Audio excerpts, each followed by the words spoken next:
All right, guys.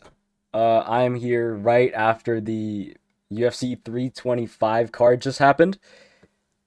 Hey, all I'm saying is like I'm probably the best predictor on all of YouTube.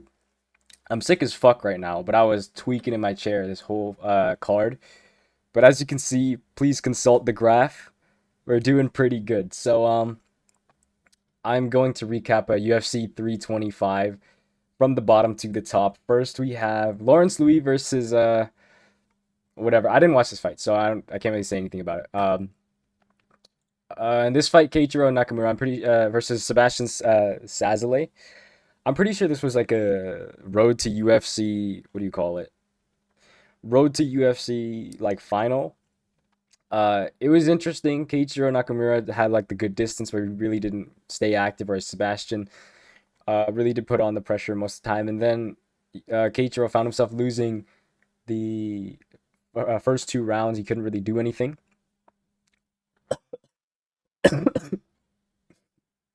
Until the last round. Fuck, man.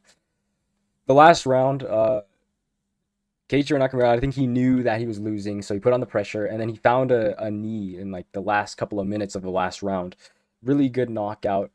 Found that knee on Sebastian's chin and put him to sleep. Pretty good fight. But I don't think Keiichiro Nakamura is going to be a top level fighter. I don't even think he's going to be a very good fighter. He just didn't. He just seemed too gun shy, and his power doesn't seem that impressive, to be honest. Where I don't think people will respect him. But good enough. Don Marfan versus Sang Kim. This was a fight. I mean, it wasn't all that good. Just watch it if you want, but basically just a clinch fest from Kim, and Don Marfan just had more activity in the punches. Not really all that much happened. But this fight was we didn't put picks on any of these, by the way. So far. Uh, this fight was pretty stupid though. I was rooting for Yija just because he's Asian. Uh, and Yija was really like he did what I expected. He has good power and he has okay cardio, and Khan Offley can't was just overwhelmed by the power. And Yija was kind of finding his range in the first round. Not much happened, but I would say Khan Offley would took the first round, and in the second round, Yija really starts swinging hard like he always does, and he knocks down Khan Offley. Uh, and you can see the strikes. Like Yija's way better in the strikes, and even in the significant strikes, he just hurt him more, and got a knockdown compared to Konofli's zero. And in the third round, it was pretty even until Yija took him down a couple of times and held him down the last round. So it was pretty clearly Yija round two and three. But it was a split decision, and I guess I don't know Australian judges. It is what it is. We didn't put money on it, luckily, but I feel bad for Yija because he's actually a pretty good fighter. He's there to scrap, and Con Offley wasn't. It is what it is. And next we have Jonathan McCaleb versus Oban Elliott. So I was scared about this fight because Jonathan McCaleb looked really slow compared to Oban Elliott, who was really hitting his straight shots. Jonathan McCaleb was when he was hitting every like minute and a half or so, it was hard, and Oban Elliott definitely felt it. But Oban was just hitting more, and he was more active, and he was hitting the straight shots, whereas Jonathan McCaleb was like throwing the looping slow shots. And then the first round was just all Oban Elliott. He got Jonathan McCaleb bloody, and then in the second round, Jonathan McCaleb uh, like the exact same thing happened, but I think that Jonathan McCaleb was finding the range and he was starting to put the hooks onto Oban Elliott's face. I never thought Oban Elliott was actually that good. Um, and then I think Oban uh, shot a takedown or something, and then it got reversed or something like that, or maybe Jonathan McCaleb. I think it was actually a judo throw or something like that. Put him down to the mat. Jonathan McCaleb immediately got on his back, scrambled, and then sunk in a choke. Oban Elliott just completely went to sleep. So pretty like scary fight for us, and we did get this pick right luckily because Jonathan McCaleb was able to get that submission, but it was kind of scary because if he didn't get that submission, I feel like Oban would have taken over the whole fight. Good comeback victory from Jonathan McCaleb. And next we have Jacob Malkoun versus Torres Finney. Watch the fight if you want to, but Torres Finney has zero striking. He does have some form of power. We didn't put a pick on this, by the way. Uh, but Malkoun was out wrestling him, and out damaging him. He was just much faster and he was taller, of course. And Torres Finney had no answer, like pretty much no answer. He was like kind of finding the hooks every once in a while, and it was doing damage compared to Jacob Malkoon's straight shots. But besides that, nothing was really happening. So yeah, Jacob Malkoon with the boring decision over Torres Finney. Torres Finney, I think he's genuinely not UFC level, and neither is Robert Valentin. Here's someone who actually lost to Torres Finney: Cam Ralston versus Cody Brundage. This was a fun fight. Cody Brundage obviously always there to scrap, so is Cam Ralston. Cam Ralston was just able to. He was just much longer and bigger than Cody Brundage. Cody Brundage wasn't that big in that fight. Cam Ralston was just able to pick him apart at range, and of course Cody Brundage every once in a while is gonna land a good shot to like the chin of Cam Ralston, but Cam Ralston was able to stay composed and recover and not really let it get to his head. And Cam Ralston was able to pick him apart and eventually got him down, like dropped him and then got him down and then just started bludgeoning his face, and Cody Brundage was out. That was a good fight. We won this pick also. Billy Elikana versus Junior Toffa. I didn't know Junior Toffa was able to do that, but Billy Elikana won. Um, Let me think about what happened exactly, because it was kind of a like whatever fight. But in the first round, Junior Toffa was really finding his shots. He dropped Billy Elikana at some point and was really hurting him bad with his like, because he just got so much power with the overhand. Junior Toffa was really hitting him. Billy Elikana got dropped, but he has like such crazy recovery that at that point it didn't really matter to Elikana. Like it was like basically he didn't get hit at all. Like that's how it felt. And I think Junior Toffa won the second round barely because Billy Elikana was finding he was beating him at range with the kicks, of course. And then the second round came and Junior Toffa was defending takedowns good, which I was actually scared of because I was like, fuck, man. Really? The one time he decides to defend takedowns? But yeah. Second round, Billy Elikana shows up, tries to pick him apart at range. Junior Toffa was finding his shots less. And then Billy Elikana gets a hold of Junior Toffa, throws him down to the mat with a pretty creative throw. And I think he got a rear naked choke also. Yeah, got straight to the back, got a rear naked choke, and didn't put Junior Toffa to sleep. He tapped, but got that win, and we got this pick right also. Billy Elikana money line. Yeah, interesting fight. Wasn't all that great. But I will match make. I'll say Junior Toffa, either cut him or give him what's his name? Ibo Aslan. And Billy Elikana, I think he's one fight away. I think giving him a fight against what's his name? Ion Kutalaba. That's a pretty interesting fight. I think Billy Elikana's got the striking advantage somewhat. No, not the striking, sorry. The grappling advantage somewhat, but a little bit less on the striking. But interesting fight overall. Quillen Salkield versus Jamie Malarkey. Honestly, Jamie Malarkey did better than I thought. I know it says 6 out of 9 strikes and 1 significant strike, but Jamie Malarkey was really trying to put on the pressure against Quillen. Quillen was calm and composed, really didn't have a solid game plan, as he said in the post-fight interview, but he definitely didn't have a game plan that really mattered. So yeah, Quillen Salkield, of course, just the more skilled fighter, so he's going to be out of range, start picking up Jamie Malarkey apart, and Jamie Malarkey going to try to get in the clinch and do something. Quillen Salkield reverses the position, gets a takedown, and I think he sunk in a choke or something like that. It was really fast. Quillen Salkield just completely, like, I wouldn't say dominated because it wasn't a dominant fight, but I would say it was like there was nothing that Jamie Malarkey could do to Quillen Salkield. Quillen was faster. He was stronger. He was better at the grappling. He was a more proficient striker. Jamie Malarkey just had to make it dirty, and he couldn't falter. Interesting fight, but Quillen Salkield, I don't think this was like super surprising of an outcome. We won this pick also, and this one as well. Actually, no, we did not win this one. Okay, this fight actually pissed me off because I was trusting in Tai Tuivasa.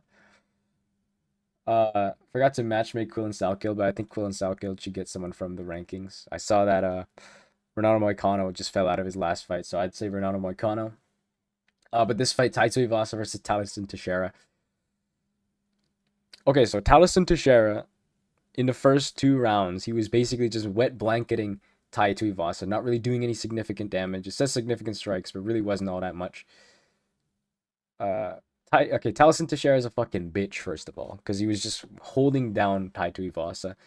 And in the third round, I guess that was his game plan, and it worked, I guess. But Taliesin Teixeira was also rocked, and he was tired. But Tai Tuivasa legitimately has zero cardio. I think he would have gotten TKO'd if he threw more. But yeah, Tai Tuivasa, like the first couple of seconds of the round, or first maybe like minute or 2 minutes of the first round, third round, Tai Tuivasa started swinging big and really started hitting his shots and rocking Taliesin Teixeira all over the place. These guys' names are both abbreviations. What do you call them? Tai Tuivasa, Taliesin Teixeira. Interesting. Anyways, Tai Tuivasa was just rocking him around, and then he starts going into the clinch after Taliesin Teixeira is wobbly on jelly legs. And I was like, Tai Tuivasa, you gotta fucking like swing, man. I don't even care how tired you are. You gotta swing. He's almost done. We picked Tai Tuivasa by knockout, and he was pretty close to it. And then Taliesin Teixeira, after like a couple of like 3 minutes of fucking clinching, after like 2 minutes of clinching, Tai Tuivasa and Taliesin Teixeira split apart, and Tai has nothing in his gas tank, and neither does Taliesin. And Taliesin throws like a last ditch effort takedown. Tai sprawls, holds onto his head with the headlock. With a minute left, I shit you not, this fucking guy does nothing. Nothing. He holds his head down, knowing he's 2 rounds down, and he loses the decision. So what we've learned is Tai Tuivasa has 1.5 rounds of cardio, and his only thing that he has, the only thing that he has in his arsenal, is a leg kick and an overhand right that might drop someone. Taliesin Teixeira, you fucking suck too. I don't even want to talk about him. We lost this pick. This is the only pick we lost tonight, which is honestly fine with me. But yeah.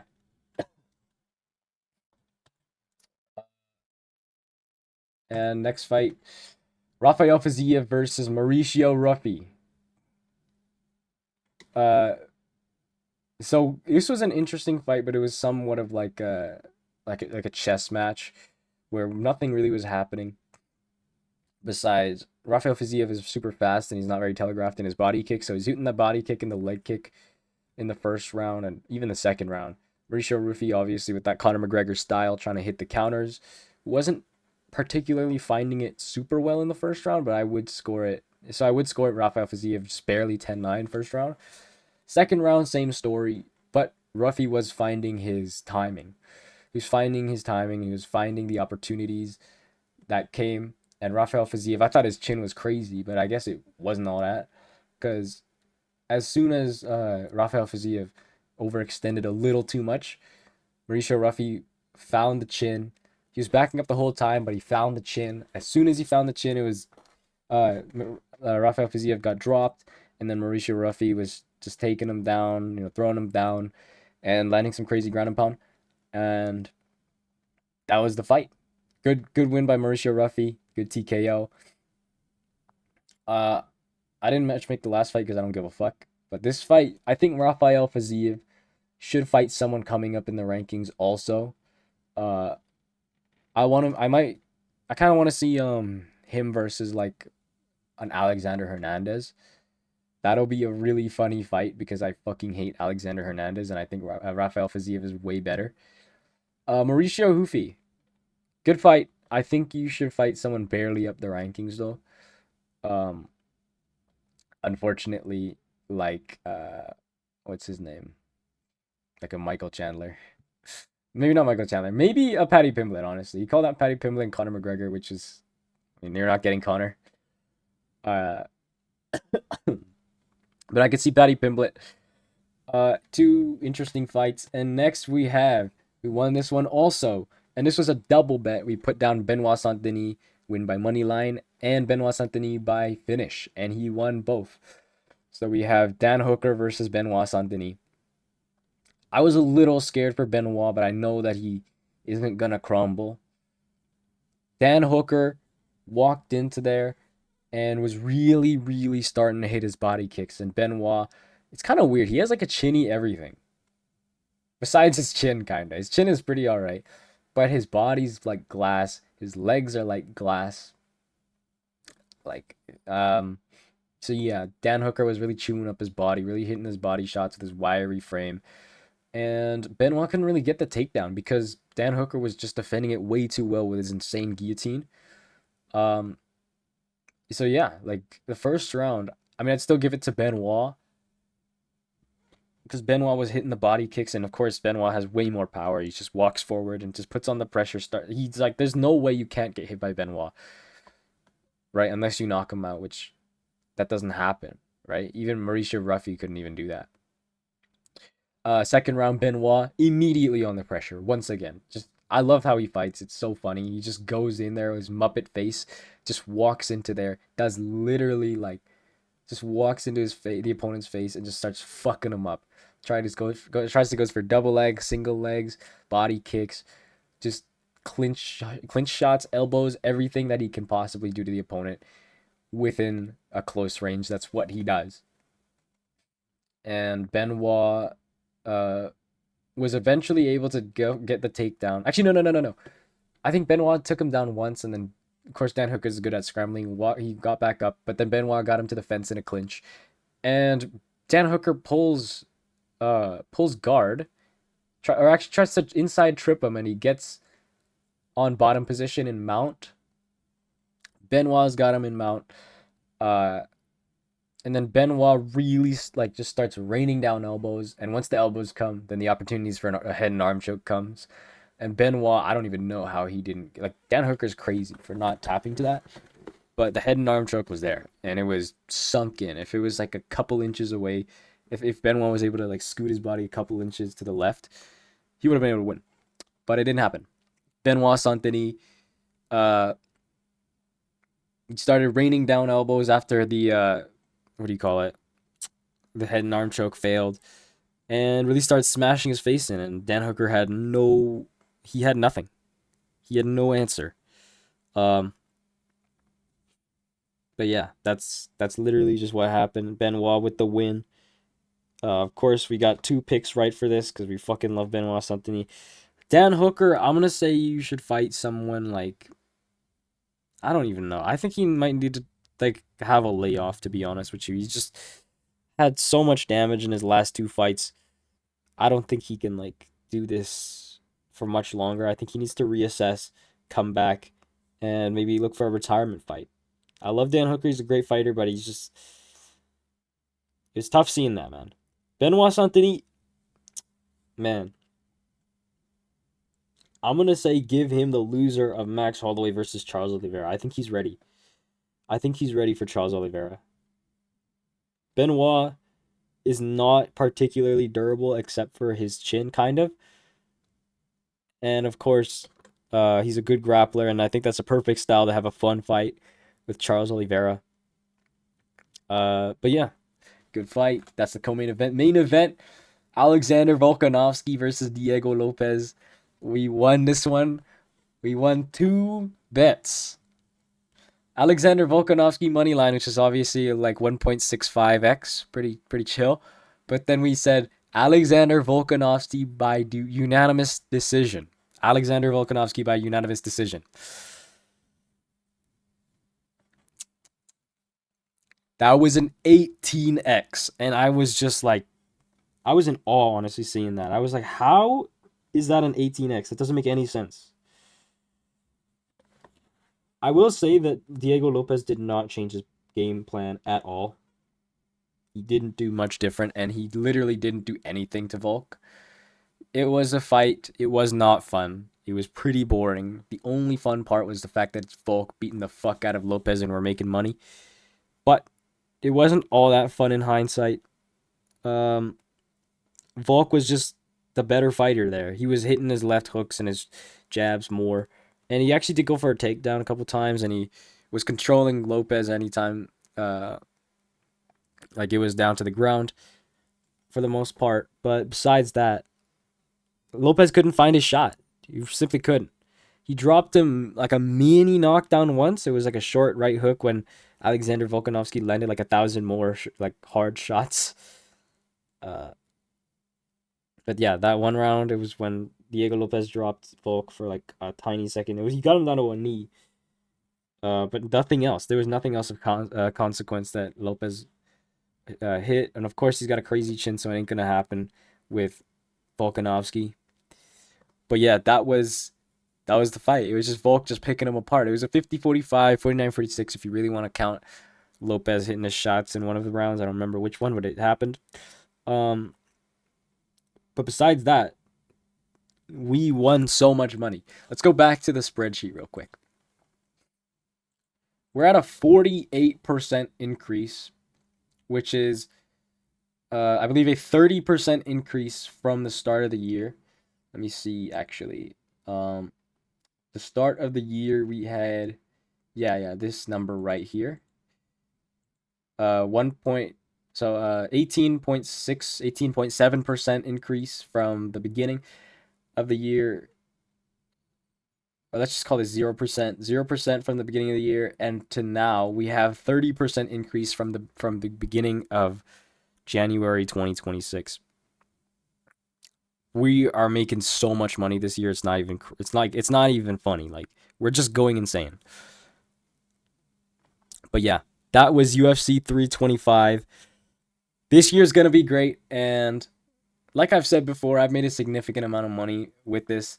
The $1,000 bankroll isn't it's misleading as to how much money I've made in total. It's just it's just an easier way to calculate how much profit we've made on our videos.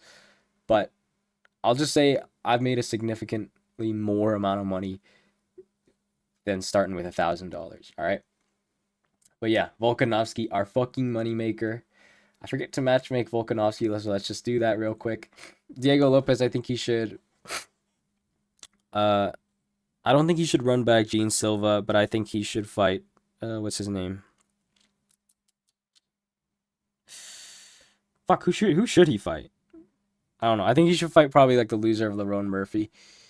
That's probably a bad fight, but I don't really care. Volkanovski should fight the winner of Lerone Murphy versus Movsar Evloev. Either that or just fight Movsar Evloev if that fight doesn't get booked.